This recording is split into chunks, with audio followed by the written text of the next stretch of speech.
그러므로 너희가 견디고 있는 모든 박해와 환난 중에서 너희 인내와 믿음으로 말미암아 하나님의 여러 교회에서 우리가 친히 자랑하노라.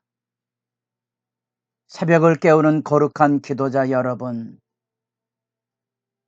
믿음의 선한 염려를 통하여 사람들을 믿음 안에 세우는 일에 노심초사하는 이 선교 편지의 사랑의 진실함과 따뜻함이 오늘 우리에게도 담겨져 믿음 생활의 복됨으로 은혜가 열려지기를 소망합니다. 오늘 우리가 읽어갈 하나님의 말씀은 데살로니가후서 1장입니다. 데살로니가 전서에 이어서 이어가는 이 말씀 앞에 데살로니가 전서에서 이야기했던 바울의 새 안식일 밖에 머물지 못하고 폭동과 박해 속에 자리를 비워야 했던 그 바울의 변명, 그리고 그 교회 안에 약이 되었던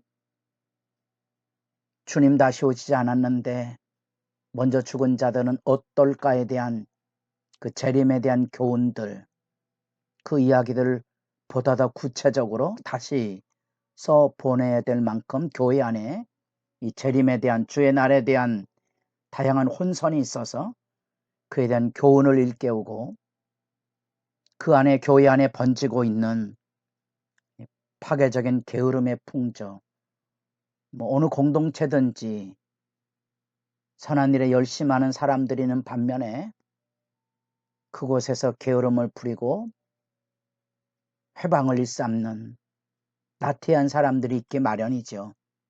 더구나 이 재림이 경각에 달려있다고 생각하는 사회 안에서는 자칫 현실의 노동이 무의미해지는 것처럼 유혹될 상황이 많기 때문에 그런 점을 우리가 이해해야 되고요. 데살로니가후서에서 던지는 중요한 메시지, 고난에 무너지지 않길 원하는 그 바울의 절절한 심정, 주의 날을 기다리는 이 엄밀한 의미의 재림신앙의 바른 지침들, 게으름의 풍조를 어떻게 극복해 나갈 수 있을지의 말씀들을 이제 돌아보게 됩니다. 1장에는 믿음의 격려, 그들에게 대한 감사와 기도가 들려지는 반면에 2장에는 믿음의 분별로서 여러 가지 거짓된 가르침이 만연하는 것에 대한 경계와 마지막에 믿음의 교훈이 이루어지는데, 그런 점에서 1장은 믿음의 격려와 그 실제 이야기를 듣는데, 데살로니가 교회가 겪고 있었던 고난의 현실에 대하여서 바울이 관심을 가지고 그들과 더불어 아파하며 그들 속에서 어떻게 믿음을 유지해 나갈 수 있을지 그 이야기를 들려주고 있는 겁니다. 지금까지도 믿음 안에 잘 버티고 서서 데살로니가 1장에서 감사하고 격려하고 자랑했던 그 모습을 여기 다시 확인하고 있는데, 마치 나무가 자라던 믿음이 잘 자라고 풍성해지는 것으로 인하여서 그가 여러 교회에서 이 데살로니가 교회의 믿음 생활에 대해서 자랑하고 그 안에서 하나님의 공의의 심판이 있어서 어려움들이 극복될 것에 대한 희망을 지금 이야기해 주고 있습니다. 다시 말하면 어려움이 지속될수록 하나님은 더 큰 은총으로 자기 백성을 붙들 뿐 아니라, 다시 말하면 현재의 고난이 하나님의 나라에 합당한 수혜자가 되는 영광의 증표라는 것, 그러니 악에 무릎 꿇지 않도록 일깨우고 있는 하나님 나라의 소망으로 그들을 불러 세울 뿐 아니라, 주님 강림하실 때 이 하나님의 심판을 모르는 사람들은, 하나님의 심판을 두려워하지 않는 자들은 스스로의 삶의 자리에 흔들리게 될 것이지만, 그 나라를 기다리는 자들에게는 반드시 하나님께서 자기 백성을 환난 가운데서 지키시고 보호하실 것에 대한 신뢰를 지금 일깨워주고 있는 거지요. 그래서 9절에 보면 주의 얼굴과 그의 영광을 떠나 이 어려움에 그만 믿음이 무너지는 사람들에게는 영원한 멸망의 형벌이 있을 것이지만, 놀랍지만 성도들, 믿음을 지킨 모든 이들에게는 하나님께서 영광의 역사로 지켜주실 것을 지금 기대하고 소망의 말씀을 전하고 있습니다. 그러면서 이제 성도들을 향한 그 중심의 기도가 들려지고 있는 거죠. 그것은 그 부르심에 합당한 자로 여기시도록 하나님이 그들을 지키시고 계신다는 사실을 확인시켜주고, 그 하나님의 주권, 하나님 결코 자기 백성을 세상에 내버리지 않을 것에 대한 그 신뢰와 그 능력에 대한 이야기를 하면서 그 부르심에 합당한 생활을 하라고 격려하고 있는 거죠. 모든 선을 이루게 하시는 믿음의 능력의 역사가 성도들 가운데 충만하기를 지금 기원하고 있습니다. 그래서 그 믿음의 역사가 그리스도에 나타나실 그때에 하나님의 백성들로 하여금 그 하늘의 영광에 참여하도록 하나님께서 주시는 소망을 지금 분명히 가르치고 확인시켜 주고 있는 내용입니다. 어쩌면 믿음의 길을 걷는 이들에게 유난히도 많은 고통과 시련과 아픔이 있는 것은 우리가 현실 안에서도 늘 지켜보는 것입니다.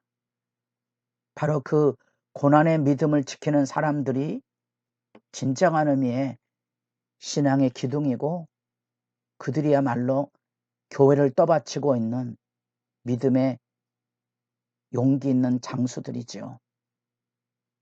그 믿음의 승리자들이 있어야 교회는 신앙의 울타리가 돼서 사람들을 붙들 수 있다는 사실입니다. 고난이 그 교회를 견고하게 세워가고, 고난받는 믿음의 지도자들이 그 교회를 울타리처럼 보호하고 있다는 사실을 잘 생각하고 돌아보십시오. 우리가 믿음의 사람들이라고 늘 편한 일만 있는 것이 아니라는 사실을 성도들에게 일깨우지 않으면 현실의 어려움 앞에 자꾸 교회가 무너져 간다는 겁니다. 그런 점에서 이 편지 말씀 교재로 무난하고 믿음을 일깨우는 이 절절한 이야기들은 그때나 지금이나 사람들로 하여금 믿음의 다름질에 뒤로 물러가지 않도록 일깨워주고 있는 소중한 격려이고, 어쩌면 현실의 고난이 깊을수록 더 붙들어서 믿음 안에 찬 소망으로 승리하도록 돌보는 일들이 필요하고, 그래서 절절히 이 고난 속에서 믿음의 사람들이 승리하도록 서로 돕고 협력하고 그것을 이끌어가는 지도자들을 중심으로 해서 하나 되는 일이 절실합니다. 그래서 데살로니가서 4장에서 지도자들을 존중하라고 화목하라고 이야기하는 중요한 의미가 거기 있습니다.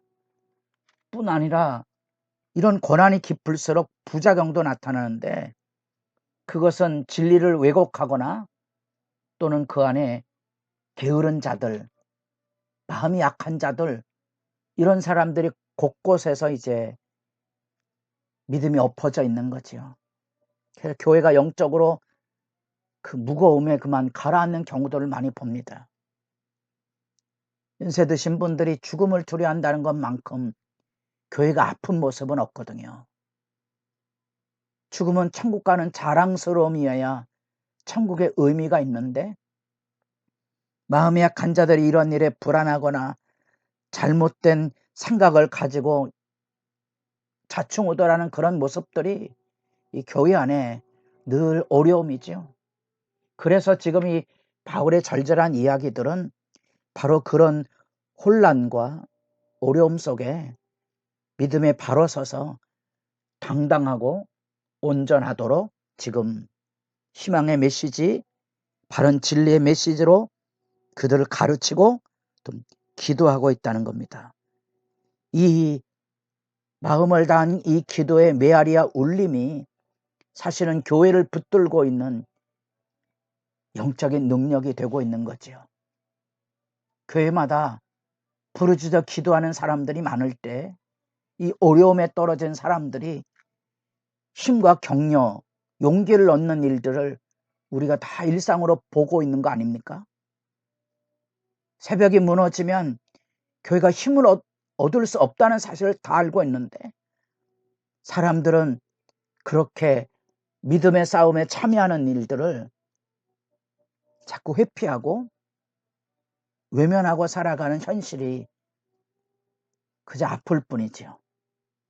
이 편지글 안에 담겨져 있는 영혼들과 사람들, 특별히 지도자들을 존중하고 평화하는 일과 협력해서 선을 이루어서 약한 자들을 붙들어서 믿음에 세우는 이 신앙의 진실한 교제가 여러분도 말씀을 읽어가며 여러분 안에 새벽을 깨우는 기도가 되고 그 영광과 은총의 힘을 입어서 주님의 교회를 섬기는 일에 아름다운 역사를 이루어갈 수 있기를 바랍니다. 여러분의 기도의 시간에 하나님의 크신 위로가 새롭기를 소망하고 여러분이 살아나서 이 교회 안에 이런 믿음의 다름질의 영광이 선연하기를 소망합니다.